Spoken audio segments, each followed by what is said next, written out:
Hi friends, నేను మీ Nasruddin.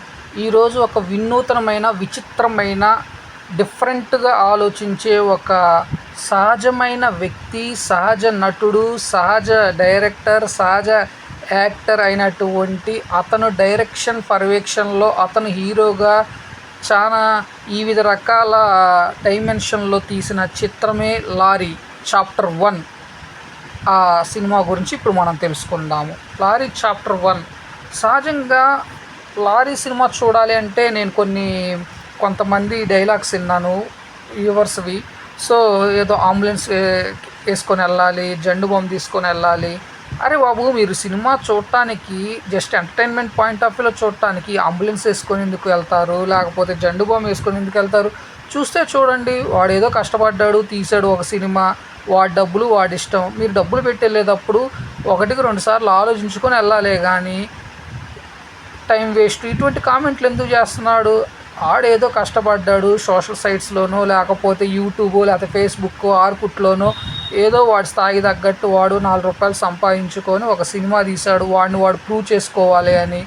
But ఓవరాల్గా చూసుకున్నట్లయితే director come actor come producer come అన్నీ అతనే కాబట్టి, అన్ని పర్యవేక్షణలు చేసుకుంటూ తీసిన సినిమా కాబట్టి ఇది కొంత మెప్పించకపోవచ్చేమో కానీ కోర్స్ నాకు మెప్పించలేదు. బట్ అట్లాగని నేను అతన్ని కామెంట్ చేయాల్సిన అవసరం కూడా నాకు లేదు.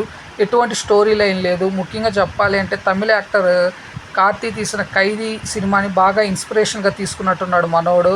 అందులోని సీన్లే కొన్ని డూపు కొట్టి అందులో స్టోరీ లైన్లే ఒక పాయింట్గా తీసుకొని తీశాడు.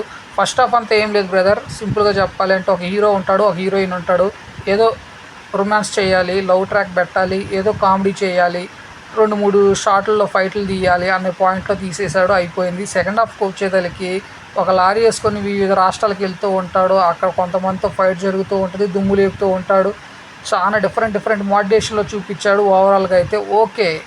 కానీ సినిమాకి తీయటానికి కావాల్సిన మినిమం కాన్సెప్ట్, దాన్ని ఏ విధంగా తీయాలి, ఏ విధంగా చిత్రీకరించాలి, ఏ విధంగా చూపించాలి, ఏ విధంగా ఎడిటింగ్ చేయాలి, ఏ విధంగా స్క్రీన్ ప్లే ఉండాలి, ఏ విధంగా కెమెరాతోటి షూట్ చేయాలి అనేది మనోడు మినిమం నాలెడ్జ్ కూడా లేకుండా తీసి పడదొబ్బాడు.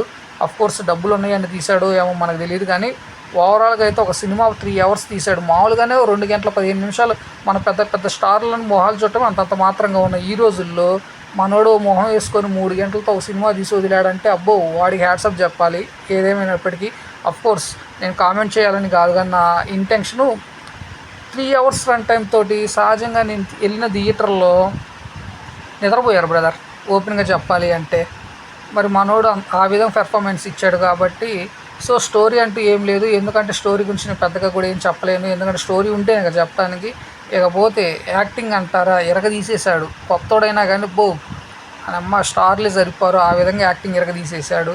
ఇకపోతే ఒక ఐటెం సాంగ్ ఉంటుంది, అన్ని సినిమాలకు సంబంధించిన ఐటెం సాంగ్స్ మొత్తం మిక్స్డ్ చేసి కుమ్మి పడదొబ్బాడు. ఇకపోతే ఏం లేదు బ్రదర్, కామెడీ లేదు, ఏమి లేదు, డాన్స్ లేదు, ఏమి లేదు. సో జస్ట్ నవ్వుకోవాలి వాడిని చూసి అనుకుంటే వెళ్ళేసి ఒకసారి చూసేసి రండి, బాగానే ఉంటుంది. లేదు ఓటీటీలో ఆహాలోనే డెఫినెట్గా వస్తుంది, ఎందుకంటే ఆహాలో కూడా ఇలాంటి సంబంధించిన సినిమాలు ఈ మధ్య చాలా వస్తున్నాయి కాబట్టి దీన్ని కూడా త్వరలోనే ఆహాలోనే వేస్తారు కాబట్టి ఆహాలో చూసేసేయండి.